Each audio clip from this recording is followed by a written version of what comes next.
Hello बच्चों, let's read the question. The question says dark colored amorphous reservoir of nutrients is found in dash horizon of soil profile. Question में हमसे पूछा है कि एक dark coloured amorphous reservoir of nutrients soil profile के कौन से होराइजन में प्रेजेंट होता है। हमें चार ऑप्शंस दिए और हमारे ऑप्शंस क्या है, 1 A0 2 A1 3 B1 4 B2। तो हमें क्या करना है, इन ऑप्शंस में से करेक्ट ऑप्शन को चूज करना है। तो सबसे पहले क्या करेंगे, हम इस क्वेश्चन का की कॉन्सेप्ट समझेंगे। की कॉन्सेप्ट, इस क्वेश्चन में हमारा की कॉन्सेप्ट होगा soil profile. Soil profile, soil profile यानी कि vertical section of soil top layer से लेके पेरेंट रॉक तक। ये क्या होता है, vertical section of soil from top to parent rock। अब सॉइल प्रोफाइल की अगर हम बात कर रहे हैं तो सॉइल प्रोफाइल का अरेंजमेंट किस तरीके से होता है ये देखते हैं। सबसे पहले क्या होता है, A0 फिर A0 होराइजन, देन आता है हमारा A1 A2 A3 होराइजन, उसके बाद शुरू होता है हमारा B होराइजन जिसमें आते हैं B1 B2 B3, फिर आता है हमारा C होराइजन और D होराइजन। शुरुआत करते हैं अगर हम A0 होराइजन से, तो इस होराइजन में क्या प्रेजेंट होता है, लिटर एंड छोटे छोटे पेबल्स प्रेजेंट होते हैं।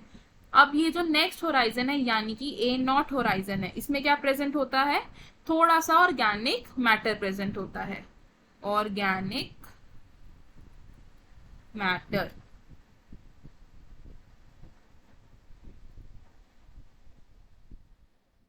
A1 होराइजन में क्या प्रेजेंट है, हमारा ह्यूमस प्रेजेंट है।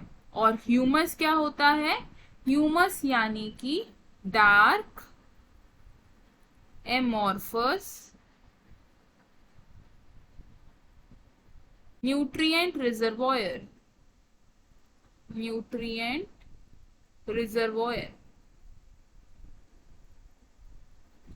नेक्स्ट होराइजन यानी कि A2 होराइजन, A2 होराइजन में क्या प्रेजेंट होता है, क्ले, आयरन और एल्यूमिनियम के oxides, clay and oxides of iron and aluminium.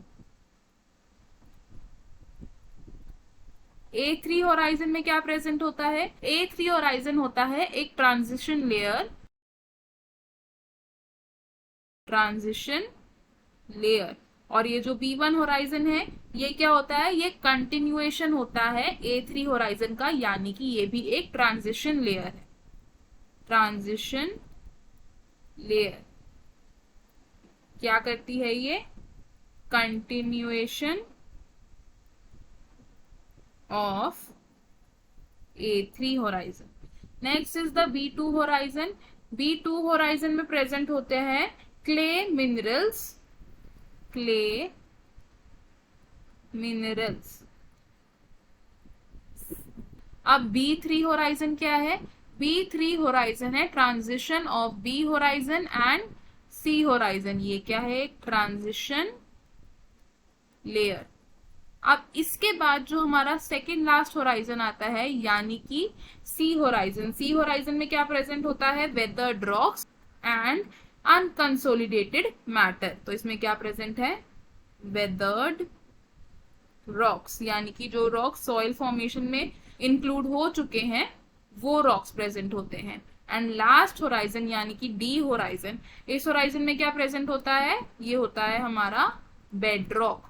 तो हमें हमारे क्वेश्चन का आंसर पता चल गया। क्वेश्चन में हमसे क्या पूछा था कि dark amorphous and reservoir of nutrients कौन से होराइजन ऑफ सॉइल प्रोफाइल में प्रेजेंट होते हैं। तो हमारा आंसर क्या होगा इसमें, A1 होराइजन। तो हमारा करेक्ट ऑप्शन क्या है, ऑप्शन 2। तो हम इसे लिख लेंगे,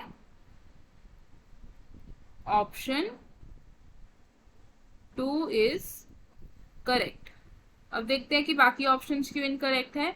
ऑप्शन 1 से ए नॉट नॉट, तो इस होराइजन में क्या प्रेजेंट होते हैं, लिटर प्रेजेंट होता है और पेबल्स प्रेजेंट होते हैं, तो ये ऑप्शन रॉन्ग हो जाएगा। ऑप्शन 3 से B1 होराइजन, B1 होराइजन एक ट्रांजिशन लेयर है, तो ये ऑप्शन भी रॉन्ग हो जाएगा। ऑप्शन 4 से B2 होराइजन, B2 होराइजन में क्ले मिनरल्स प्रेजेंट होते हैं, ना कि dark coloured amorphous nutrient reservoirs, तो ये ऑप्शन भी रॉन्ग हो जाएगा। तो हमारा करेक्ट आंसर क्या है, option 2। I hope you understood it well. All the best, thank you.